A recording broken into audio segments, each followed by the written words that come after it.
Hey everybody, Robot here from Vespa Motorsport. Just want to share the 80th anniversary Vespa. So pretty much what we'll be seeing in 2026 here in North America at some point. I don't know what the dates are, but thanks to Xtreme-scoots, looks like they're a performance shop for Vespa scooters in Germany. They did a little walk around in the big motorcycle show in Milan, Italy, and that's the EICMA. Always the first week of November is when it's open to the public. I've gone to that show in the past, and unfortunately, I couldn't make it to this year. But took their video and what's new from Vespa, and I'll talk a little bit about it. Let's get right into it.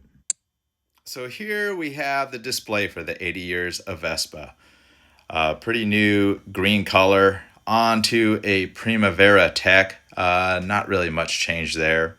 You can see the Primavera Red Electrica.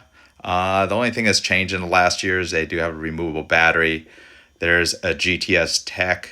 Doesn't look too changed. This GTV, on the other hand, kind of like an army theme color. So it looks to be a matte green, some black accents like they've been doing on the GTV since 2024. So it looks like a new color of the GTV will be coming out. And that looks pretty much identical to the 2024 model, with the exception of the new color. They added the black seat fastback. So here's the 80th anniversary GTS, and it looks to be a tech model. You can see it has similar wheels to the Officina Auto, but they're in green. A nice little touch on the wheels. They do have a decal kind of insigniating 80 years of Vespa. Very much like the Justin Bieber. Everything's green on it. The trim, the mirrors, the wheels. So quite a green bike. I don't think this lighting does it justice. I don't think it's quite as blue as the camera is picking up. It's got a little bit more green to it, more like a seafoam green. Gray accents. You see a gray seat, gray footwell mat, and the battery cover, and then the things I refer to as the knee pads. So there's that display again. But pretty nice color combo. Everybody's always liked green on the Vespa, so I think it will do quite well. The tech display, they updated it just recently with a larger display. It's a little faster, but still not a big fan. You can see even the switch gear is green on it. You got the silver levers and kind of a silver satin bar end weight as well on it. A green grab rail, similar to Justin Bieber, where they did a white grab rail on it. So there's the 80-year Vespa. You can also see there's a special edition badge on the lower right-hand corner of the glove box. So here's that display. I think this is a little more true to the color of the scooter in this video clip here. A little bit more pistachio, but you can see there's a Primavera variation of the scooter, probably both in the 50 and also the 150 for the United States. The rest of the world usually gets a 125. The green trim, you can see that little special edition badge and some of the gray accents, including the foot pegs on there, similar to the Justin Bieber. They did a white foot peg on the Primavera. The gray knee pad thing, the black hook kind of looks out of place.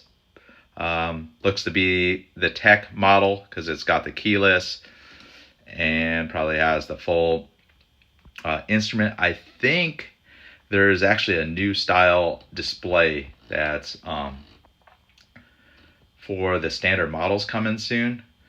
There's that badge and detail, looks pretty cool. Kind of like a stop sign shape. A little close up of the wheels there. And moving on to the other model that's had some minor changes. You have the Sprint Sport, kind of redesigned that horn cover. Also has that new Piaggio badge that's embossed that you first saw on the Officina Auto. Not the biggest fan of that horn cover. Kind of garish in my opinion. Added black levers for a change. That black fly screen has been available with the black rods and the tint on it. Can't quite tell with the seat. Looks a little brown in there. They also have some decals that are a little bit different. The black Vespa badges that have been around for a little bit. Some decals on the seat, kind of interesting there. And the biggest change is they changed the tooling for the cowls with those louvers in it. Looks pretty cool. It's always been quite a hit ever since they added the louvers on, I think it was a 2010 Super 300 was the first modern Vespa where they added the louvers, Officinato, and there you have it. Thanks for watching, and thanks to Xtreme Scooters for taking this video. See you on the next one.